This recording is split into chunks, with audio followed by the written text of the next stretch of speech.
Yang kedua adalah terhalangnya rezeki. Di dalam Musnad mengatakan innal abda la yuhramur rizqa bidzanbi yusibuhu.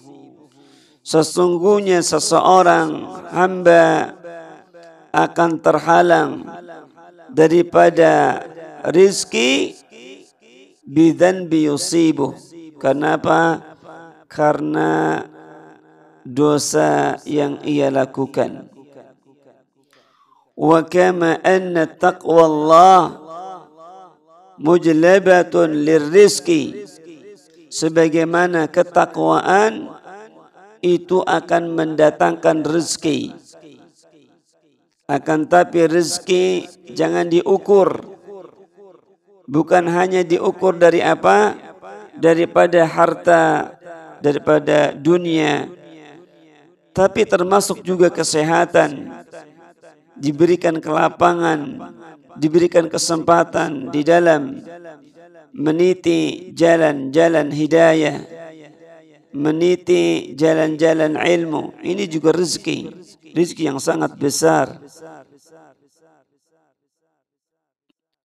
Sebagaimana ketakwaan, maka ini akan mendatangkan rezeki. Allah mengatakan, wa may yattaqillaha yaj'al lahu makhraja. Barang siapa yang bertakwa kepada Allah, maka Allah Subhanahu wa taala akan berikan jalan keluar. Allah akan berikan rezeki dari arah yang tidak disangka-sangka. Dan perhatikan di sini, fatarku taqwa majlabatun lil faqri. Dan seorang yang meninggalkan ketakwaan, maka ini akan menyebabkan kefakiran. Famastujliba rizqullah bimithli tarkil ma'asi. Dan tidaklah yang dapat mendatangkan rezeki kecuali dengan apa? Dengan meninggalkan dosa dan maksiat kepada Allah Subhanahu wa taala. Maka seorang terhalang daripada kebaikan-kebaikan, terhalang daripada rizki yang sangat besar. Di antara nikmat ataupun rizki yang sangat besar, Allah berikan kesempatan seorang untuk jalan menuju ke masjid, untuk melangkahkan kakinya ke tempat-tempat kebaikan. Akan tapi terhalang itu semua. Apa sebabnya? Sebabnya adalah dosa dan maksiat yang ia lakukan. Dosa dan maksiat yang dilakukan oleh lisannya. Dosa dan maksiat karena ketakaburan, kesombongan, keujuban di dalam hatinya. Dan berbagai macam dosa dan maksiat berkaitan dengan penyakit-penyakit hati. Baik itu ucapan, perbuatan, dan seterusnya. Ternyata itu semua akan memberikan efek dampak buruk di dalam kehidupan kita. Kemudian yang ketiga, dampak buruk dosa dan maksiat yang ketiga disebutkan oleh Al-Imam Ibnul Qayyim Al-Jauziyah rahimahullahu ta'ala, wahsyatun yajiduha al-'asi fi qalbihi bainahu wa bainallah.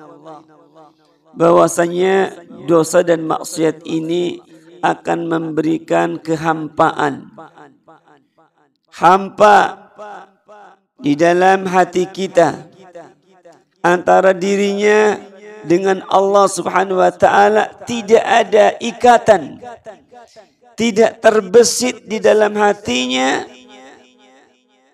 kecintaan kepada Allah Subhanahu wa taala. Hampa antara dirinya dengan Allah Subhanahu wa taala. Terputus antara dirinya dengan Allah Subhanahu wa taala. La yuwazinuha wa la yuqarinuha ladzatan aslan sehingga sama sekali tidak sebanding dengan apa? Dengan kelezatan sama sekali. Artinya apa? Tidak mendapatkan manisnya, tidak mendapatkan kelezatan yang ia rasakan di dalam hatinya sama sekali. Ketika apa? Ketika kosong hatinya dari mengingat Allah Subhanahu wa ta'ala. Ketika hatinya kosong daripada pengawasan Allah Subhanahu wa ta'ala. Walau istama'at lahu lazzatud dunya bi asriha walam tafi bitilkal wahsyah. Seandainya keledatan-keledatan, kenikmatan-kenikmatan dunia itu terkumpul ada pada dirinya, semuanya dia memiliki keledatan, kenikmatan dunia tersebut. Akan tapi kenikmatan dunia tersebut lam tafi bitilkal wahsyah, tidak bisa lari, tidak bisa menutupi daripada kehampaan tersebut. Hampa hidup, tak tahu arah dan tujuan, yang pada akhirnya akan mengalami kejenuhan, kebosanan dari apa? Daripada dunia yang ia miliki, daripada kelezatan dunia yang ia rasakan, yang pada ujungnya dia akan bosan, pada ujungnya dia akan bosan.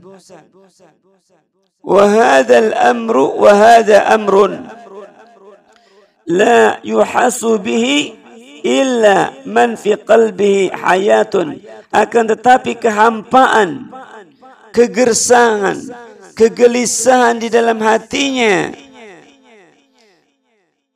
ini la yuhasu, tidak akan dirasakan, illa man fi qalbihi hayatun, kecuali bagi orang-orang yang masih memiliki kehidupan di dalam hatinya. Dalam syair disebutkan, wa ma li jarhin bimayyitin ilam, dan tidaklah luka itu akan menyakitkan. Jadi luka tidak akan menyakitkan orang yang sudah mati. Begitupun juga dosa dan maksiat yang dilakukan oleh pelakunya, maka tidak akan menggugah pengaruh terhadap hatinya. Kenapa? Karena hatinya telah mati. Karena hatinya telah mati. Falau lam yutraku dhunub illa hadran min wuqu'i tilkal wahsyah lakana al-aqilu huriyan bitarkiha. Seandainya tidaklah meninggalkan dosa-dosa kecuali karena menghindar, agar terhindar, agar terlepas daripada kehampaan, was-was, kegelisahan, kegundahan, lakana al-aqilu huriyan bitarkiha, maka tentunya mestinya orang yang berakal itu meninggalkannya, segera meninggalkan dosa dan maksiat. Karena dosa dan maksiat ini akan mendatangkan kehampaan, kekosongan jiwa, akan menyebabkan kehampaan, kegelisahan, kegundahan, kosong, hatinya kosong dari mengingat Allah Subhanahu wa ta'ala. Wasyaka rajulun ila ba'dil arifina wahsyatan yajiduha fi nafsihi. Suatu ketika ada seorang yang mengadukan kepada salah seorang, sebagian orang-orang yang bijak, orang-orang yang arif. Dia mengadukan tentang wahsyah, tentang kehampaan, kekosongan jiwanya. Faqala lahu, lalu sebagian orang-orang yang arif ini memberikan wasiat, memberikan nasihat, in kunta qad awhashatka adz-dzunub fad'ha idza syi'ta wasta'nis. Jika seandainya engkau merasa hampa dengan dosa dan maksiat, fada'ha, maka segeralah tinggalkan dosa dan maksiat itu. Jangan engkau tunda-tunda, maka segeralah tinggalkanlah dosa dan maksiat tersebut. Jika engkau mau wasta'nis, maka niscaya engkau akan merasakan kebahagiaan.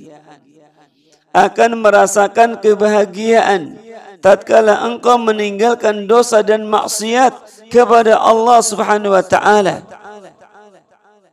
Tidak ada satu kenikmatan, tidak ada satu kebahagiaan di dalam kehidupan ini kecuali tatkala kita terlepas dari belenggu syaitan, tatkala kita terlepas, terjauhkan daripada dosa dan maksiat kepada Allah Subhanahu wa taala. Karena dosa dan maksiat itu ibarat racun yang akan memberikan dampak buruk di dalam tubuhnya, Walaysa 'alal qalbi amarrun min wahsyati dzanbi 'ala dzanbi fallahul musta'an. Tidak ada sesuatu yang lebih menyakitkan bagi hati. Tidak ada sesuatu yang akan menyayat-nyayat bagi hati min wahsyati dzanbi 'ala dzanbi, daripada apa? Daripada kehampaan dosa di atas dosa. Tidak akan pernah menemukan titik kebahagiaan bagi para pelaku dosa dan maksiat